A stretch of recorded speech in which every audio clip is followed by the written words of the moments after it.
Kingdom people, your enemies are in distress. They are stressed out. And they're stressed out and in distress because you're not stressed out. Your enemies want you to be distraught. They want you to be in pain. They want you to be overwhelmed.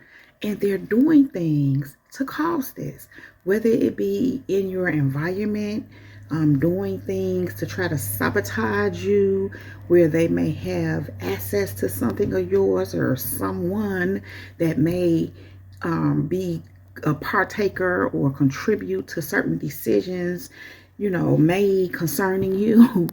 But ultimately, kingdom people, for the most part, these are people who are wishing ill will on you. They're in the dark, behind the scenes, doing their little spells and, witchcrafty and all that stuff. And, it's something that God had just been giving me as of lately, and he really brought this to me concerning this message. Your enemies are not only warring or raging spiritual warfare on you, sending spiritual warfare to you, but it's psychological warfare that they're sending to you. Again, they want you to be distressed, distraught, psychologically impacted, affected, in pain. They want your psyche to be all messed up. Because understand, when you psychologically are messed up, you can't function well. You can't produce. You can't progress. So they feel that if they mess you up psychologically, thus putting you in some form of distress, then you can't continue on your path. It's all designed to throw you off your path because they see you're on your path. You're going somewhere. You're making moves. You're not stopping. And these are the kind of people, they're not making no moves. They're not really trying to do anything with their lives significant. And if they do have something going on, again, it ain't anything. It's not anything significant like you. And so they want to throw you off your path.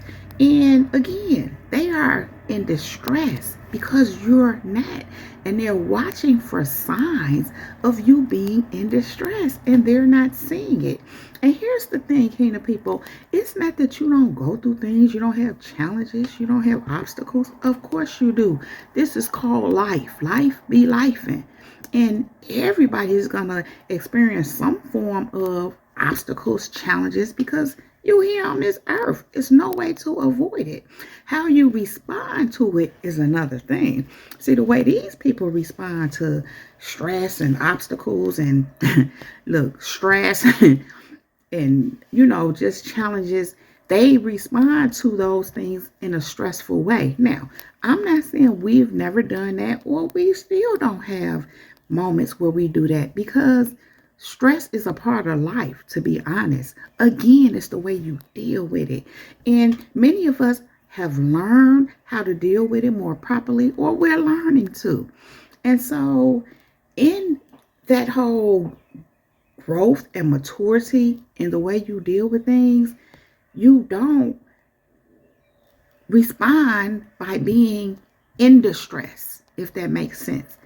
Even if you are temporarily. And I say temporarily because you may have a moment. You hear some news that can cause you some, stress, or, something that's unpleasant or unfavorable. You're going to feel something, but you don't have to stay in a place of stress. See, when you walk with God, and when you know him and you have experience with him, what you often find is that in all of your situations, when you look back, things always get worked out one way or the other. So you have that to go on. You have experience with God. God always works everything out for you. And again, that is a part of life. So here's the thing, kingdom people. That's not the way they respond to difficult situations in their lives. So they're looking for you to respond in the same way that they would. They would be all distraught and distressed. And again, it's not that you're not dealing with anything. It's not that life is not happening to you, because of course it is, but they don't see the signs of that, and they're looking for it, and they're concerned because they know what they have done in the background, in the dark, to send stress your way that will cause you to be in distress. Listen, I was listening to a video not long ago. I did a message. I can't remember the exact name of it, but I do remember that it had to do with, I shared how I had experienced something. It was an injustice, and it was an inconvenience. And so I just had to deal with the inconvenience, do what needed to be done so I can get to the next, place to do the next thing. And so after I did that message, a little bit after that, I happened to run across the video, and it was Napoleon Hill speaking in it. And it was so interesting because it was going hand in hand with what I had just spoke to. In fact, it had even elevated what I just had spoken on. And in that message that I heard, it was a lecture of his. He said something that stood out to me and stuck with me, and it continues to. It has really influenced me and my perspective in the way I do things. And he said that when you're pursuing promise, when you're pursuing purpose, when you're walking towards your promise, you're walking out what God is giving you to do, he said hardships come along with that. And so this is something that I know that already. I've experienced that already. You know how but when you hear something said in such a way, it really impacts you in a positive way. And so, no, I wasn't excited because it was encouraging what I heard, and not encouraged or excited because of hardship, but just understanding that hardship comes when you are pursuing promise. That's a good thing. So here's the key. You always get through it. God always works things out for you. Again, when you look over your experiences, God always works things out for you. Things always come together. So hardship is going to be a part of your life. Hardship is going to be a part of your life, especially because you're pursuing purpose. You're walking in purpose.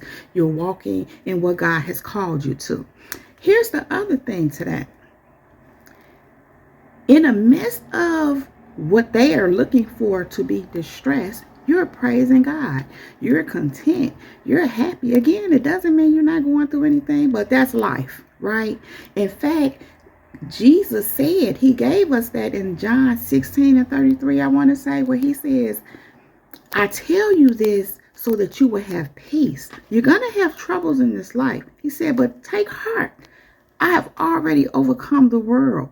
So knowing that, holding that in your heart, holding that within your very being, and living off of that, like literally operating in that understanding, things are going to happen. Hardships are going to come. Trouble is going to come. But he already overcame all of it, so we can have peace. And so in the midst of while there, your enemies that are looking for you to be distressed, that are distressed because you're not distressed, they see you still honoring and praising God. They see you still keep going, keep moving towards your purpose. Whether they know what it is or know what's really going on in that, all they know is that you're not distressed, and that makes them distressed. Here's the thing. Our praising God and loving God and worshiping him is not predicated upon what's happening in our lives, as far as if everything is going smoothly or if we're not having no problems or things are not happening. Life's going to be happening, but we praise God in spite of. We walk with God in spite of. And that's what they don't understand. And so they see you still at peace, still walking with God, still loving God, still good. Even if you have some challenges going on, they can't see it because it ain't for them to see. Your challenges are in God's hand. Jesus already overcame, so you overcoming. And so, Kingdom people, they're seeing all this. They're really concerned. Your enemies are in distress because you're not stressed. Your enemies are in distress because you're not in distress. They are distressed. Your enemies are in distress.